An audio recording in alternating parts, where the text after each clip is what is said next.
My name's Kevin Kinker. I'm the CEO of Kinker Consulting, and I've been in recruiting for the past 23 years. I'm Natasha Kahimkar, CEO of Melita Advisors, and I've been in people talent and DEIB for over 25 years. I'm Michael Case, and after 20 years, I've accepted that I'm a recruiter, and I will always be a recruiter. I'm Matthew Caldwell, CEO of Rocket Power, and I've been in the recruiting world for over 25 years. All right. Sure. Yeah. You all ready? We are. Yes, we came together because the world has changed. What's Since the changed? last time we talked. Last time we were in Las Vegas, having a good time. That was just a few months ago. Yeah, but what's changed since the four of us got together like this? Oh, I don't know. Oh, well, Little thing. a few things. Well, Yeah. we're all in an office. We Right. probably would have done this meeting in an office. Yeah. One of ours. Yeah. I think you and I weren't corporate. Or were you Instacart still? No, I wasn't. you started. I left Yeah. Instacart. I was 16. already out, but you were out. yeah, but it was. You were the only in-house. So, Well, more recently, wow. It's- more recently, I think we all know about the little bit of the plague that we've had. But how about this? How about this economy? How are we feeling about that? It's. What do we think? Is it something going on in the economy? Is it a recession? Is it not a recession? Oh, yeah, it's absolutely. It's totally. I mean, we saw it earlier this year where all of a sudden you start to hear companies say, maybe we won't hire as much this year. So we're going to hold off, which you didn't hear for, a good 18 months or so, where it was like, we can't hire fast enough. We can't even hire a recruiter to hire. So, and then I think March is where it started to, we started to see it more. We started hearing from our ecosystem, like, hey, things are canceling, things are ending.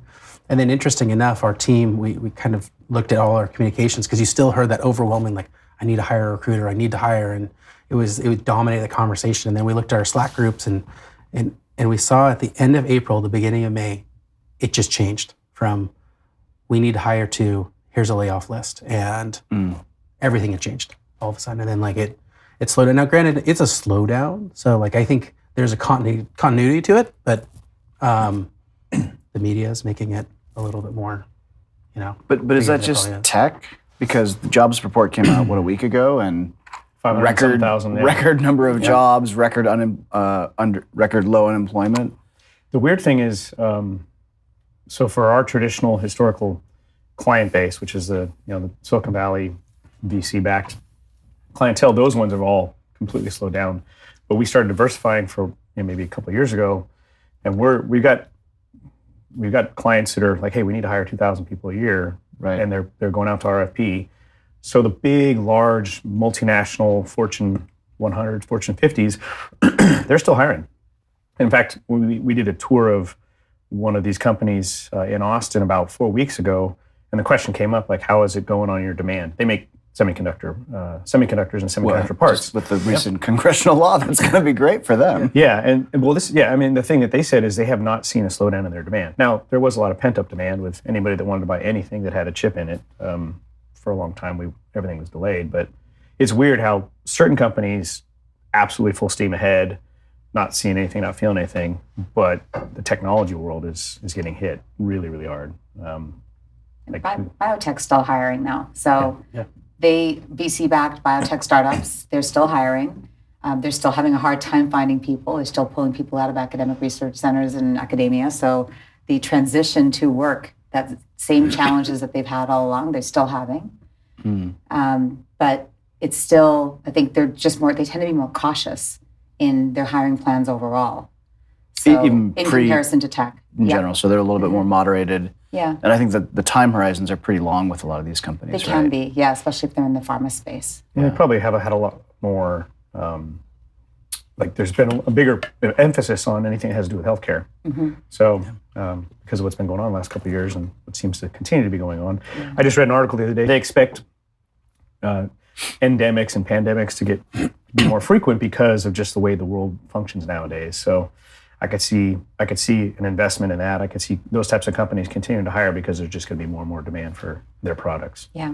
So, yeah. But you're right. They don't do the things like some of the clients that we've worked with or companies we've worked for where they hire 700 people and then lay off 500 all within a year. A little bit more measured.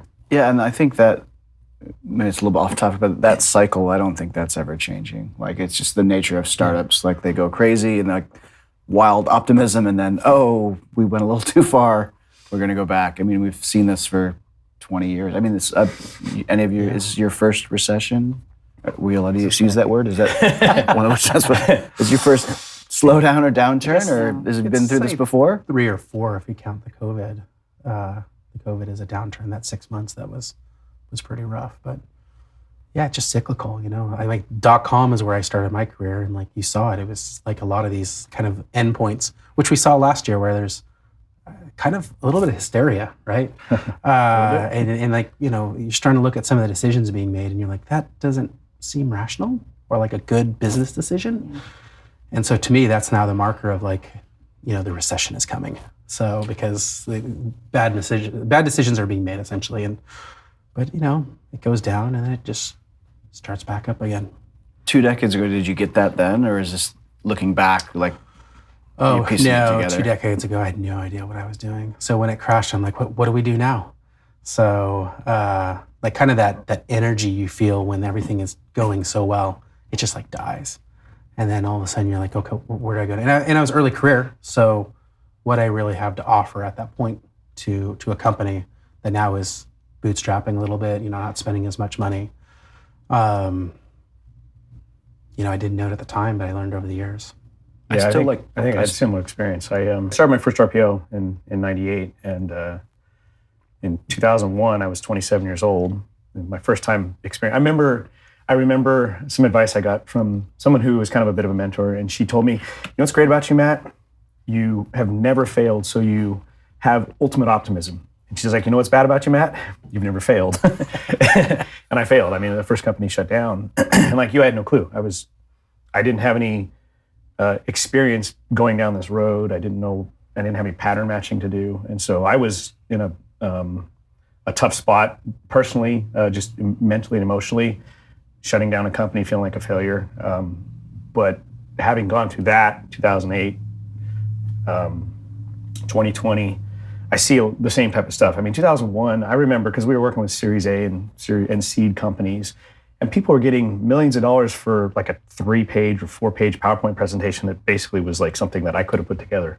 They're getting millions of dollars, and it was quick. And we saw the same thing at the end of 2021, where there was this race for just investment, and people were getting crazy amounts of money for really weird products that didn't make any sense, and the due diligence was just not happening, and it was out of control. And so, like, you're right, I kind of saw that too. It was like, this feels like 2001 all over again. I was reading about term sheets getting offered without ever meeting the company. Mm-hmm. Yeah.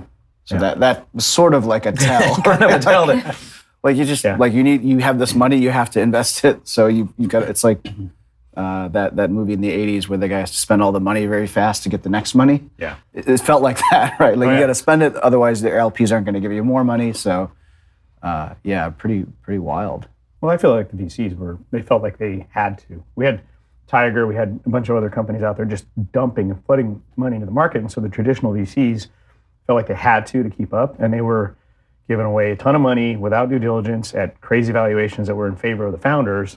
And I think they were begrudgingly doing it. And now they have the opportunity to be like, well, maybe we're going to take it back, and we're going to do proper due diligence, and we're going to start looking at terms that are better for them. It's like you said, it's just cyclical. It goes in. It's just like hiring people. Like there's times when it's pro candidate, and there's times when it's pro company, and it just kind of does that. And right now we're pro VC, not pro founder. Yeah. At least one positive that comes out of it, though, is they're sitting on a lot of money. There's a ton of money. There's a ton of money sitting on it. It's meant to be spent. So maybe they're just doing their due diligence. I know this summer. People. So. Yeah, exactly. Technically, they have 2 options. They can spend it or they can give it back. Yeah. They're going to spend it. Yeah. They're not going to. We know anything about VCs. They don't like giving back money. That's not the business they're in, right? But I think it does require executive teams now to think more deliberately about their spend. Sure. And some of them haven't had the experience before. So, and I was on the East Coast, so I peripherally saw what was happening because my husband was in tech on the East Coast. But I was in big pharma, big consumer products companies, so I didn't see the same situation because these companies are very, very established. But what I'm seeing now is that people are still trying to get funding. They're not liking the terms, but they're also not willing to make the trade-offs to have 24, 36 months in the bank. So just to be steady. And that discipline is critical. That's what allows companies to thrive even when it's great times. They're the smarter companies. Well, those are the ones that are surviving, ones that were actually being smart with their money. I was reading something about a company recently that they got funding like 8 months ago, and they still have like 30 months of runway. And they're the ones that are surviving, not laying off. They're slowing down, but they're not laying off. And those are the ones that are probably going to come out of this. This is when great companies are built, is in recessions. So we're going to see some great companies come out of this, the ones that were smart, that have great leaders, for sure. Yeah. We're also seeing the ones that are investing in developing their people managers. Those are the ones that are getting stronger, right? They're fortifying the ranks, because the people managers that ultimately are the ones who are going to determine whether or not a company is successful, because they have the most influence in the company. The ones that I'm seeing that are coming to us now and they're saying, we haven't invested in people development and people management specifically over time, we need to do it right now. And they're willing to put in the investment. And I don't mean spend on consultants or spend on outside firms, but I mean their executive teams or their people functions are really also putting in the effort to make sure that their people leaders are successful. I think those are the ones where you're starting to see these are the kinds of investments that are going to carry them through. Yeah, certainly as it starts to scale again. Yeah. They're going to have a solid foundation. They'll be ready. Yeah. And those are the ones that are also, the employees are nervous. Everybody in companies are nervous. You see these layoffs happening, and companies don't always have great news, right? And so if a company gets some bad news released about it, or something's not going, or they miss a target, that makes employees nervous. And then sometimes they're like, should I leave? Is this company in trouble? Good companies have great people managers. They take care of the people, and the people, they are invested in the company because they know they're cared for. They know they get what they want and need from the company. And so they're more stable and they're less likely to leave. I mean, we all know the stats. People leave managers usually more than anything else. And so if you have a great management team and you've got great people leadership, you can ride those times of uncertainty and keep that core intact. What can companies be doing then, or if you're a leader in a company in this kind of situation, whether maybe you don't have the budget to go to get a lot of outside help, but what should leaders be doing? And how is that different from, this sort of a wartime footing right now? How is that different from 6 months ago in keeping your people and keeping them engaged? I think the first thing is the executive team needs to be in sync. When the exec team is not in sync, everybody sees it, everybody feels it. They may not be able to name it, but something's off. And without that alignment, like if I were going to invest, I'd invest there first. Because when that team is in sync and has a perspective and has a true north, they will carry it through in everything they do if they are truly aligned. I don't mean the faux alignment. I mean deeply, like, we know how to navigate conflict, we know how to deal with commitment, and we're going to follow through. That kind of core focus for an executive team, when they have that, they can get through stuff. And they can figure out if they don't want to bring in external support, which, by the way, besides the fact that we do this, I'm an advocate for doing it, because when I was in-house, I had all these grand plans to introduce executive team development, leadership development. You also have 7 million other things you're doing. So realistically, if you want to accelerate that, this is the time to look at where are you bringing in external support. But I would start with executive team alignment, and then I would go into that manager core. So I'm curious about that, because we're seeing that with some of our clients. We're even seeing a little bit within Rocket Power. When you talk about investing, obviously bringing in external consultants, are there other high leverage things that companies can do when they do see that? Because like you just said, it's something that I'm hearing with some of our clients, and I'm even hearing some of it within our company, where they can't put their finger on it, but there's something there. When you just said that, it just kind of, I think, a couple things fell in place in what I've been thinking about. How do you actually, what are the things you do in those scenarios, outside of bringing in someone like yourself, and internally to create that alignment? Is it, I don't know, I'll leave the question there. If I were the CEO, I would say start with stay interviews. Stay interviews. Stay interviews, because stay interviews, you're re-recruiting, right? So we've worked so hard to recruit. Why not try re-recruiting and find out, what are people feeling like they're contributing? What are the questions they have? Where do they feel like they're not being sort of deployed in the way that they feel they could be most effective, that they're not able to bring their magic in some way. That's actually a really great way to uncover what might be going on. The challenge for people doing stay interviews on their own internally is that they're very invested in the organization. They're very invested in the way they've set things up. And so anytime somebody makes a comment that's a little bit against what they hope for or they want to hear, even an eyebrow raise or a little twitch to the, that can really signal to the person, I'm not actually really interested in listening or hearing you. So if you're going to do it on your own, you really have to be able to keep the straight face and really just listen and thank the person afterwards. Because and I would say withhold judgment, just like with interviews, withhold judgment on the first impressions for about 30 minutes afterwards, just to allow the content and the real substance of what people are sharing to really land and sit with you. Take a lot of notes and consolidate it and look at it and step outside yourself, because it's so hard, especially for a founder CEO. It is their baby, right? Yeah. And I'm like, I can't say ignore that and be completely objective. Who can be? I couldn't be. But just stepping outside for a little bit, just 30 minutes when you're having the conversation with someone can make a massive difference. I think also with, I couldn't agree with you more. On the heels of we just got through the Great Resignation, right? So. Are we through with it yet? Yeah, I think so for right now because of the recession. Probably should be, but let's face it, during the first 6 months of COVID, or probably first year, people didn't leave. I think our turnover rate was like 8% or less in tech. It was incredibly way too low. And we're like, there is nothing the companies are doing today that are better than the previous years. It's just everyone's afraid to leave their job. And then what was it last year? Well over 20%, right? So now they're hunkering down again. And I love your idea. Like, hey, let's learn something from the past. If we re-interview, we rebuild that engagement, we deploy people correctly, when it's a little safer to step outside, do I want to make that move? Do I not want to make that move? You'll have some things in your favor, right? Some people did leave. Now they're looking for jobs. If they stayed at the company they were at, maybe they would have not lost their job. But that's still not going to stop the employee from, bolting again. So now maybe is the time more than ever to build that engagement and re-interviewing. I love the sound of that idea. I love it as a concept and as a program to do, because you can kind of programatize it. But I think the reality is most of these CEOs are pretty young. That in our world, in the startup world, 20s, late 20s, early 30s is probably most common. And there's a lot of EQ that goes into this as well. And we get better with that with age, right? With 20, 30 years of experience, it's kind of easy to say, like, of course you should do this. And I'm thinking of that because I'm trying to think of all the startups that I work with, how many of them could, it's only a small portion of them would have CEOs that I think would get this and do it. But I recently did a 360, I facilitated a 360 for a Series D SaaS company where the exec team was all 40s and 50s.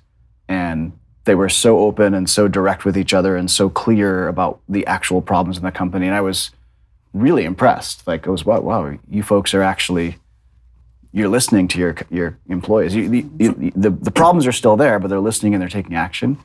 And I think that's so hard in an early stage company with the experience plus just the fact that they're probably all in survival mode as well, right? Yeah, the lack of experience for those early stage companies with the younger leadership teams, it's probably difficult right now. And they've never, I think the older that we get, the more we experience failure, the more we are open to the fact that maybe we're not the smartest person in the room. Whereas a lot of these founders and CEOs of these companies, I don't know about you guys, but it's their first real job. And then the smartest person that they know, and they know everything better than all the rest of us. And I think that's, like you said, it comes with age. When you go through times like this and you fail, and you realize, hey, I actually don't know everything, and I could use some help from somebody who knows more than me, that's when you get like the experience you just talked about. But I thought they could just read a book over the weekend that would answer all those questions. Yeah. Well, sometimes it does spark something, I will say that, where they realize there's something they're missing and they don't know what to do about it. And so maybe a lower touch approach could be bringing in an advisor or somebody to give a little bit more color commentary to a book, right? So book or podcast may spark something, but you may need a little bit more help to get going. The one thing I'll say in life sciences, you'll find perhaps older in terms of years founders, CEOs, but they may also have come out of PhD programs. Straight out of academia. The younger, older thing, in that case, it's more in terms of corporate experience or work experience that's in a non-academic setting, right? So that will happen as well. Yeah, because in academic setting, failure is celebrated, but in corporate world, not as much. Well, that, and it's much more structured. We may be working in the same lab, but you don't technically manage me. Somebody else on your team manages me, even though you might run the lab. That's a good point. So it's really fascinating. But I think the opportunity that people have now, especially if they're really going to listen to their leadership teams, and I'm very fortunate. I've got a client who's a more on the younger side in terms of experience, and is just really a sponge for information, wanting to learn, want to be a better leader. That's the person that we want to see more of, right? We want to see people who are hungry to learn and recognize that they are on a journey to become a better leader every single day. They have to hire people who are smarter than them, that whole mentality. Great, but when you do, you have to actually listen to them. Yeah. I wish I was a little more like that 20 years ago. I think it's just kind of an evolution. You think about it, like you think about the young leaders today, the ones that are like maybe we're not saying they're not open to listening, but like you were saying, it's their baby, they're driving it. They've been coming up with the solutions, or maybe tangibly they've been coming up with the solutions, and then they get to a problem and they're like, well, I'm the one that did this before. Maybe it's not they're not listening. They're just so used to being the one that comes up with the idea and executes. The thought of somebody else coming in or somebody else in the room being smarter than them is just, it's not that they don't accept it. It's just that they're like, well, who is that? And like at this point, do I spend time on that? Or do I just do what I've always done, be scrappy and go get it? Whereas I think the person you're talking about has realized, well, actually, if I listen for a little bit, maybe just give that a try, maybe I don't have to be the smartest person in the room. Maybe there is somebody else that could do this. And I have a feeling we all have done this. So. I was going to say, I bet you, I can say I did. I know I've done it. I still do it to this day. There's times when I see stuff going through in emails and I have to resist the urge to jump in because I have an opinion that is different than what is being done. And I have to you know what, I got to step back and just trust that they're going to have the right outcome, even though they might bake the cake a little different than me. It'll probably taste just the same at the end, but it's very hard if you're a founder because it's like, I'm going to do this, I'm going to do this, I'm going to do this. Mm-hmm. If somebody wants to do this, this, and this, and they still get to the same outcome, I might not be able to see that. It's hard. It's very hard. I mean, I still struggle with it. I literally, to start this year with one of the people I work with, told them, this year I'm going to do a better job of listening to you. Because a lot of the stuff that you suggested that I kind of was like, oh, that's great.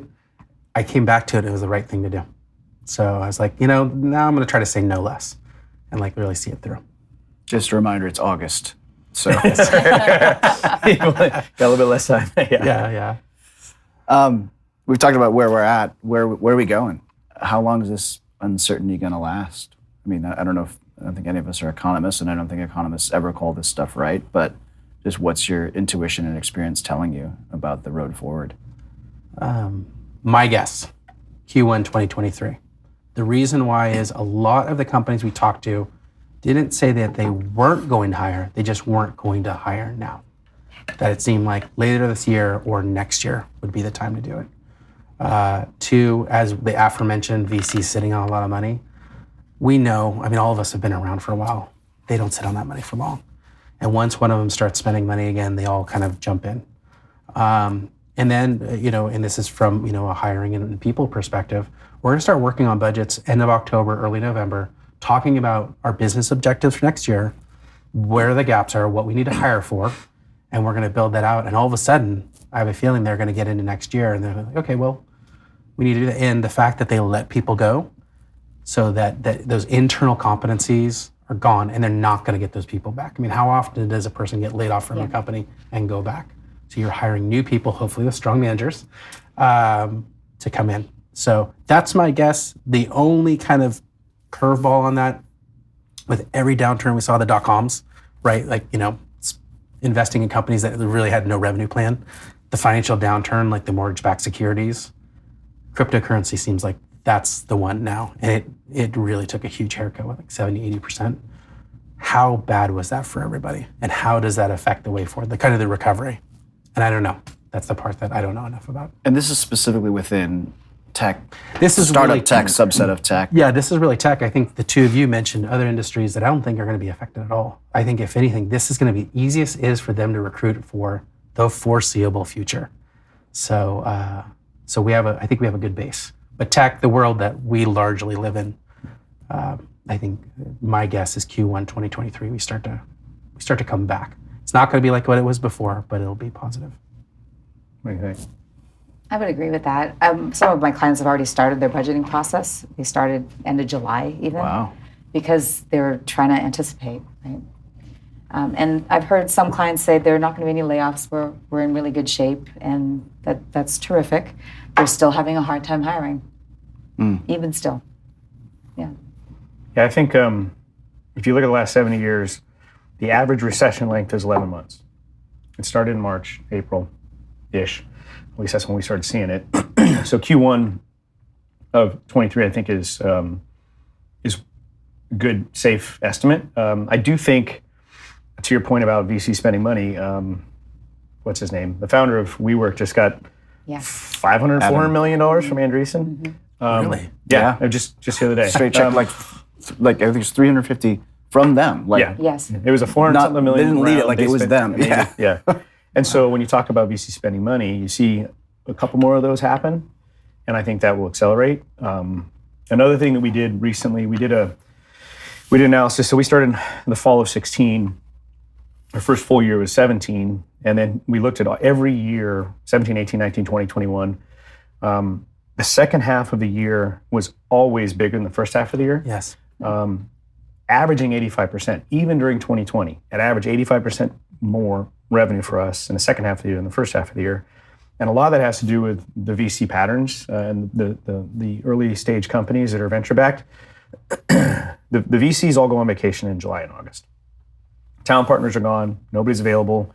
These VCs or these portcos have to go hire, and they're hiring, and they're having a hard time hiring because it's still really tight labor market. And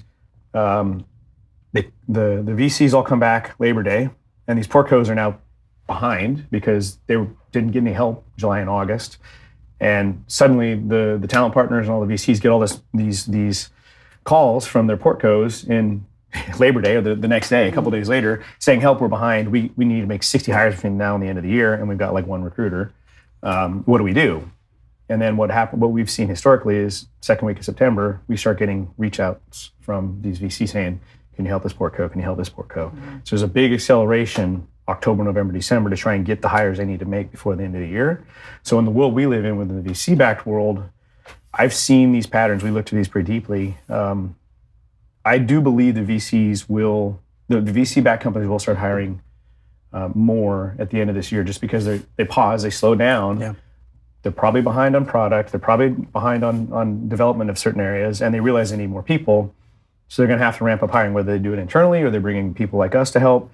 I do expect that companies like ours, and maybe not as much yours because you're not in the same space or you don't do recruiting, we're going to see some increase in demand for us and our services starting in September. I don't think it's going to be like the second half of 2020, but I do think it's going to start to accelerate, and I do think that the general world will accelerate big time after like the second week of January. Yeah. So I don't think it's going to be like the 2021 recovery, That but was that's amazing. okay because I have a lot of gray hairs from that 12-month period. Yeah, that was pretty incredible. If, not to date ourselves, but that was essentially like the phone just did not stop. That was the busiest I've You ever put seen. it down. Yeah, 23 years of recruiting, I've never seen it like that.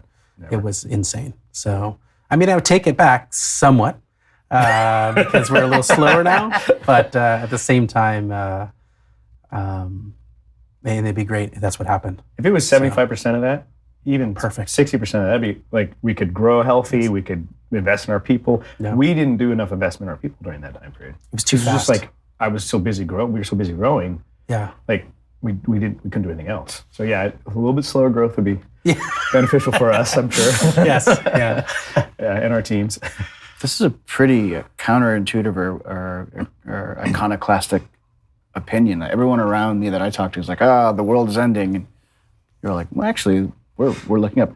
Part of me wonders, we're all startup people. We're by nature pretty positive and like, yeah, it's going to get better. Like there's a meteor coming, but we'll probably survive it. But this is a pretty positive outlook. And I think it sounds like we probably all agree that the tech economy is a little bit disaggregated from the macro economy. And there may be like an actual recession, but by the time that happens, tech is probably already coming back, right? I think tech's always been, like the VC tech world has been the canary in the coal mine. They got hit early, right? The rest of the bigger companies aren't necessarily getting hit. I could see 6 months later they've started. Though, yeah, right? exactly. And I think I could see, the VC-backed tech world start to turn around as the rest of the world's kind of doing this. And then it's just always been, if you look since I've been paying attention in the late 90s, it's always led the way out of the recession. It's led the way into the recession. It's always the first to get hit, and it's also the first to come out. It's true.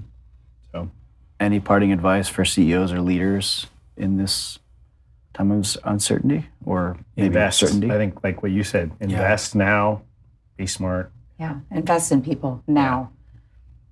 Absolutely, because if even though things are difficult now, the retention risk is still high. Great people still have great options. Mm-hmm. That does not change.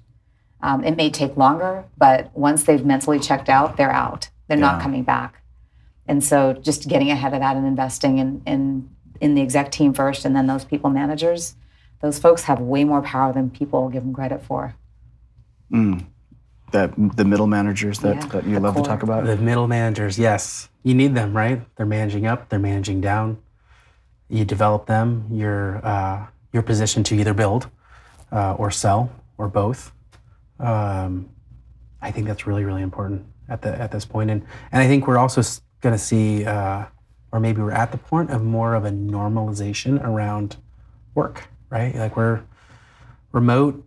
I think we've all learned to do it, right? I mean, we were all talking about how little we've seen each other, but we've seen each other on Zoom quite a bit, right? Yeah. So maybe we felt disconnected physically, but it's not like I haven't seen you in forever. And that's part of it, right? And now we're doing a little bit more hybrid. Apple announced the other day that they're having people come back in September, 2 days a week with a third optional, depending upon team. So that uncertainty around what the work life looks like, I think we can guess. I think we have enough information to know what that looks like.